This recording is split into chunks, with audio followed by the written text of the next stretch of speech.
Welcome into practice today, presented by SiriusXM. Ethan Greenberg and Eric Allen live here in Florham Park on a very, very windy Friday as the Jets and Colts this Sunday, Week 6. The Jets about to practice later today in their final installment. But fall is here, Greens. Fall is here. I'm no ready doubt for about it. This is football weather. It's football weather, but let's go back to March for a second. These two teams, the Jets and Colts, made a draft day trade on St. Patrick's Day that had great ramifications, which led to Sam Darnold in the green and white. Yeah, it certainly did. We're going to be evaluating this trade for years to come. The Jets, of course, moving up 3 selections in that first round to get to number 3 overall. The Colts were betting at the time on a healthy Andrew Luck. We didn't know what was going to happen with him coming back from shoulder surgery and having a year off. They wanted to stockpile draft picks, so they get a trio of second-rounders from the Jets, and they get the 6th overall selection. Mike McCagnon makes the aggressive move, gets in front of other teams in the process, and gets the number 3 overall, taking Sam Darnold. Now Darnold will make his 6th consecutive start for the green and white on Sunday. You might be looking at the trade slate we have up here and might be thinking, well, how are 2 players the 49th overall pick? That's because the Colts had the 49th overall pick from the Jets. They traded back with the Philadelphia Eagles and got an extra 5th-round pick. That ended up being Jordan Wilkins. The 2nd-round pick ended up being Komoko Toure out of Rutgers, right down the road and here. He's got a couple sacks early in the season. Yes, he does. And the Colts elected to dress their offensive line to help Andrew Luck. Quentin Nelson, he looks like the real deal. He could be an offensive line force for the next 10 or 15 years. And then they came back early in the second getting Braden Smith out of Auburn, and he's already started early in his career at both guard and tackle. We'll have to see where he is this weekend for Indianapolis, but I know Jets Nation should be very excited about having Sam Darnold. If you don't move up from 6 to 3, who knows who's playing quarterback for you right now. But that's not the case. He is. That's right. Sam Darnold is under center, but not only did these 2 teams make a deal on March 17th, they made a draft day trade at the end of the draft in day 3. The Jets sent the number 235th overall selection for Henry Anderson, and that's really paying dividends this year. It is. The Goose has 2.5 sacks. It's already a career high, 4 pass deflections. He's a guy who brings the motor, an interior pass rusher who I think has really fared well with Leonard Williams. He's just a guy who just keeps on coming, never takes a play off, and he's really helped this Jets pass rush that a lot of people had questions about entering the season. But like I mentioned before, Greens, what's up with the Goose? Nobody knows why number 96 has that nickname. We have to find out. We have to find out about that. But a lot of connections here. Of course, the Goose, Henry Anderson, went to Stanford just like Andrew Luck. Oh, there it is. And we have to get to the bottom of the Goose mystery, no doubt. But did you know that the 235th overall selection for the Indianapolis Colts ended up being Zaire Franklin, who went to Syracuse? I had to bring it up because It's not like the Syracuse Orange in the pros are a dime a dozen like your Florida Gators, okay? For those not familiar with Ethan Greenberg here on Live Jets programming, this guy, another Newhouse alum, so he's happy about that. I'm happy to see some pro orange. But you got to give Mike McCagnon a lot of credit because by that point, a lot of people are turning off their television sets. It's the 7th round. They're saying, well, most of these guys aren't going to be on the roster on opening day or anything like that. What tremendous value. You get a guy who joins your defensive line rotation who just fell out of favor in Indianapolis, not because they didn't like the guy, but because they were moving to a system. They went from a 3-4 to a 4-3.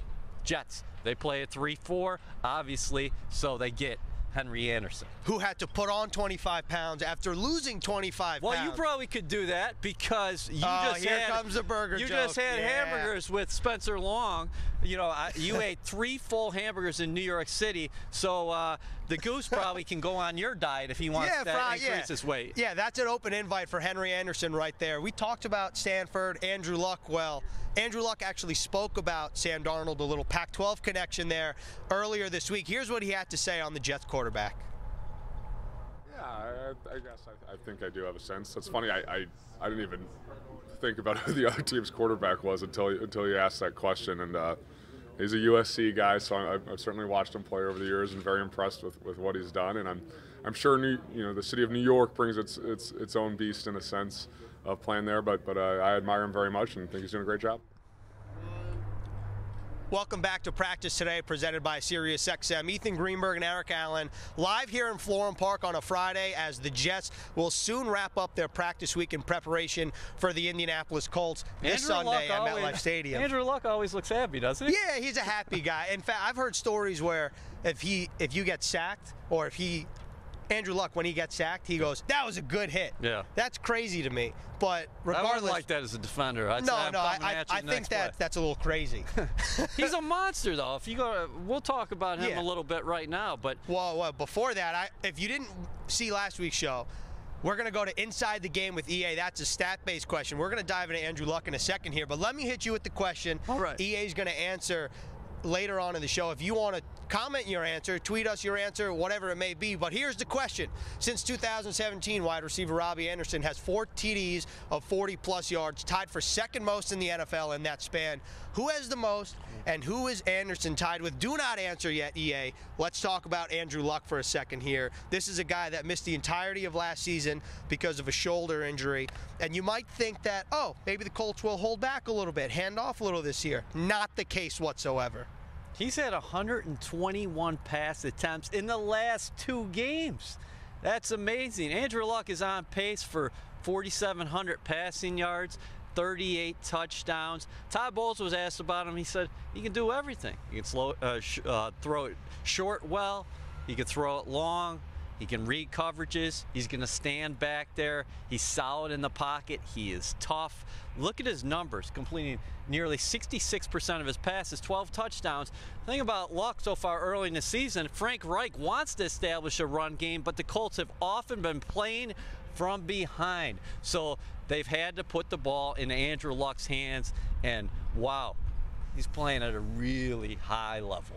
Andrew Luck leads the NFL in both completions with 163 and attempts with 245. He's on pace, I think, to set the NFL record in terms of pass attempts. Absolutely. And the most impressive part about Andrew Luck is third down. Yes. Over 50% the Colts convert on third down. That's by far the top in the NFL.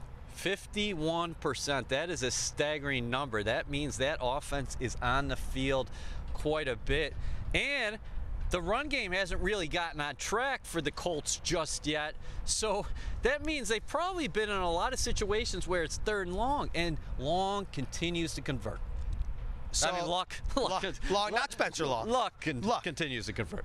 He may be facing a Jets secondary that could be without Trumaine Johnson, who didn't play last week with a quad injury, has not practiced. And we'll dive further into the injury report, but Coach Bowles will have the final report later on today. And in addition to Johnson, Buster Skrine, who suffered a concussion against the Broncos, has not practiced this week. He's in concussion protocol. So with Skrine in particular, he's the Jets starting nickel corner. Someone that took his place last week and could see the start this week. That's Perry Nickerson, who you spoke to earlier this week, and I know you love the way this guy approaches the game. I like his attitude. The thing about Nickerson at Tulane, he played outside the numbers. He is learning a new position in the National Football League, playing inside at that nickel spot. Todd Bowles said there are some things that he did well. He got in on some tackles. There's some alignment things that he can get better at, landmarks. But I think Nickerson, all in all, he showed well for his first extended action in the National Football League, and he could be counted on a lot this week. And going against a guy like Andrew Luck, you know Luck is going to use the middle of the field sometimes on option routes, and that's the thing that Nickerson said, is that it's tough playing in the middle, big time challenge, because there's a lot of traffic and those option routes quick. So it's a lot different than playing outside. But he has a mentality of, hey, listen, when it's game time, I turn it on. It's like I become a lion. I love that. That's a direct quote. EA's not just saying that. Perry Nickerson said, I feel like a lion out there. And you love Nickerson's ball production at Tulane. 16 picks, 47 pass defenses in 4 years for the Green Wave. Well, let's shift to the outside Great now. Value by McKagan there, because he's a 6th-round pick. We were talking about Anderson before.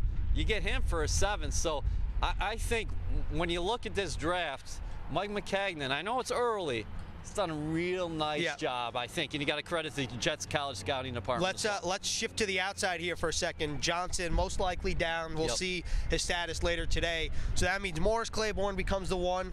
He had a very good week last week. And then let's talk about who could be playing opposite him. Last week, it was Darryl Roberts. And then don't forget, Rashard Robinson was reactivated to this team, and he had a very good preseason. Through 5 games, you got to be really happy with where Morris Claiborne is at. He could have had an interception last week. He's had a number of pass defenses. He had that interception to start the year in Detroit. I think he's excelled throughout the year.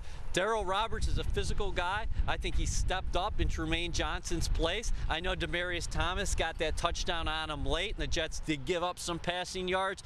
But what these 2 corners in particular will benefit from this week is a full week of practice out with the ones if Roberts is indeed that guy on the outside opposite Mo Claiborne, and then Nickerson, of course, in there for Buster Skrine. The Jets secondary last week against the Denver Broncos, 29% held the Broncos on 3rd down.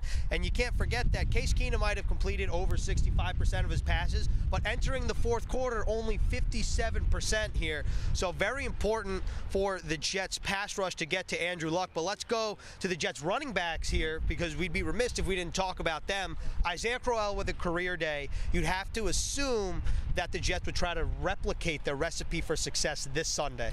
You love the balance they established, and Jeremy Bates called a wonderful football game against the Denver Broncos. I believe the Jets had more than 40 rush attempts against Denver, 323 yards on the ground, and then Sam Darnold, he only had to put it up 22 times, and he made good on his 10 completions, 3 touchdowns in the process. But Greens, it all starts with the offensive line. When they set that kind of tone, the opponent's going to be in for a long day, because you're going to have to pick your poison. What are you going to do? Are you going to load the box? And then the Jets have the ability, as we saw last week, to hit on those shots down the field with Sam Darnold to Robbie Anderson and company. Or are you going to keep it light in the box? This is a big Jets offensive line who I think was more criticized than they probably deserved in the preseason. Kelvin Beachum didn't play a preseason game. Brian Winters was out for a little bit. Spencer Long was just getting adjusted to the system. I think this offensive line, I'm not saying they're going to run for 323 yards every week. I wouldn't bet on that, of course. But they're coming together, and they're meshing. And credit Rick Dennison, the offensive line coach, who also doubles as a run game coordinator here. Him and Jeremy Bates work really well together. We'll have to monitor Isaiah Crowell's status because he has not practiced yet this week. But earlier this week, Jeremy Bates talked about this Jets offensive line and what this running game could look like without Isaiah Crowell. Here's what he had to say. Man, they really fought. They played together. It's so, it's really hard to get 5 guys, on the same page like that for 60 minutes, and they did it for 60 minutes. So I was really proud of them. But at the same time, we got to move on from that. We got to stay focused. We got to stay hungry, and we can't be satisfied. So we've had a good week of practice, and we got to just keep that intensity. Isaiah hasn't practiced for the past 2 days. How has Bilal responded to increased opportunities this week in practice? He's a true pro. He's not going to change who he is. He comes to work every single day. So he's just he's focused. He had a good game, but he moved on, and he's getting better every day. Welcome back to practice today, presented by SiriusXM. Ethan Greenberg and Eric Allen live here in Florham Park as the Jets are set to wrap up their practice week before taking on the Indianapolis Colts. Well, EA, we talked about in the game with EA. Well, the question last week was ridiculous. Okay, well, let's go to the question this week. Like I said, last week is last week. Last week is last week. This week is a new week, all right? It's in the past. Come on, Burger Man, let's go. 2017, since then, Robbie Anderson, 4 receptions of 40-plus yards for scores. He's tied for the second most in the NFL in that span. Who has the most, and who is Anderson tied with? Eric Allen. I thought I had the answer. I thought this was a trick because I started to think since the Jets are playing the Colts that it had to be T.Y. Hilton. He's tied. I'm going to stick with T.Y. Hilton. T.Y. is tied with Robbie Anderson okay. for second. So that's one. There's one other tie and one guy that's in the lead. T.Y. Hilton, oh, by the way, he might not be playing. It doesn't look like he's going to be in the lineup this week for the New York Jets. And the wind is legitimately strong out here. You just didn't see something, but Frank and Bree on our production crew, what a save. We almost had a monitor go out. I'm going to take the second receiver, the guy who has led the National Football League in terms of 40-plus catches, Julio Jones. No. That's incorrect because Julio doesn't catch a lot of touchdowns in the past 2 seasons. Yeah, I'll give you a clue. Oh, the cheetah. There it is. Tyreek Hill with 7, Robbie with 4, T.Y. Hilton with 4, and Golden Tate with You must have been watching the Giants last night and thinking of David Tyree or something. No, I was thinking of Tyreek and T.Y. It was a tongue twister. It was close. But anyway. Speaking of the Giants, we could have a separate show on them. But all right, there you go. That's in the game with EA. Let's hit on injuries real quick. Okay. Yesterday did not practice Isaiah Crowell, Leonard Williams. He was limited yesterday. Hold on.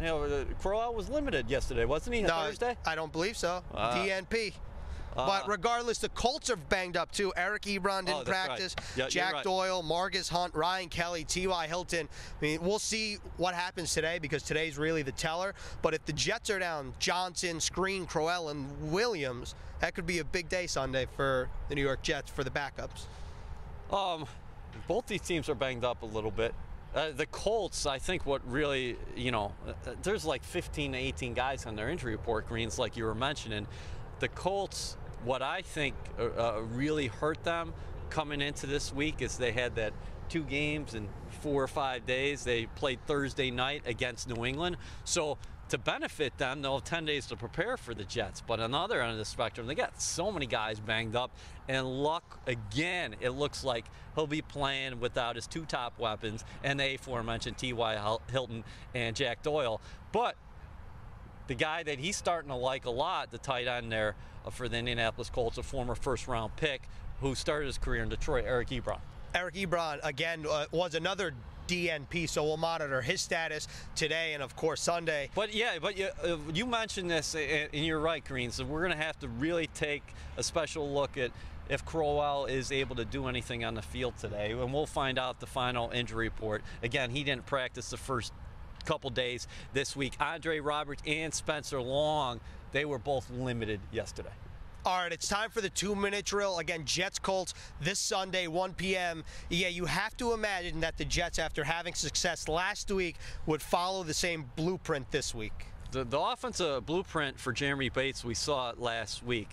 Offensive line, set the tone. Let's see if they can do that against the Indianapolis Colts. Get both Isaiah Crowell and Bilal Powell involved. And then when the shots are there, hit on them like Sam Darnold did last week. You want to force the Colts into either throwing that extra safety into the box or playing back. If you throw that extra safety in the box, there will be opportunities to make plays down the field.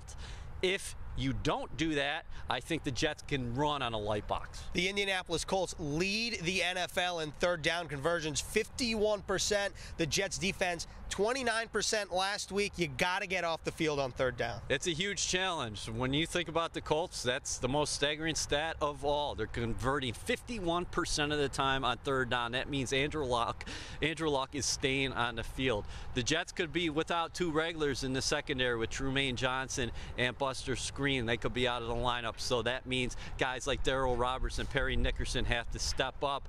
But you want to win those early downs, and if possible, get Luck into third and longs, and then make sure you know your landmarks, know where the sticks are, and make tackles. Eliminate yards after the catch, because Andrew Luck, he's playing at a very high level right now. Even though the Jets beat the Broncos in triumphant fashion, you got to play with an underdog mentality, or else this Colts team will sneak up on you. I'm glad you brought that up, Greens, because the Jets will honor the Super Bowl III team, who was an 18-point underdog at the Orange Bowl on January 12th, 1969, but they beat the Colts 16-7. And how did they beat the Colts that day?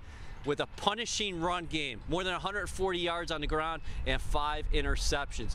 These Jets, even though they are a slight favorite this week, they got to come into this game with a chip on their shoulders. Calvin Beachum said it, frankly, this week, we have to grow up. The Jets haven't won back-to-back games for more than a calendar year. Let's see if they can do it on Sunday. The Jets have an opportunity to reach 500 on Sunday against the Colts in Week 6, Sunday 1 p.m. from MetLife Stadium. But you got to catch EA and Anthony Becht on Pregame Central, presented by Pepsi. That's 11 o'clock. They'll break down Jets Colts even more than we did today, but that's all we have. Hold on. Uh-oh. Low Cash is out at the Pepsi tailgate as well. So if you're there early, you can check that out. But yeah, AB and myself will be on your phones, Pregame Central. And you got to get your popcorn before halftime because, like EA said, the Super Bowl III team will be honored during halftime. You don't want to miss it, but that's all we have from practice today, presented by SiriusXM. For Eric Allen, I'm Ethan Greenberg.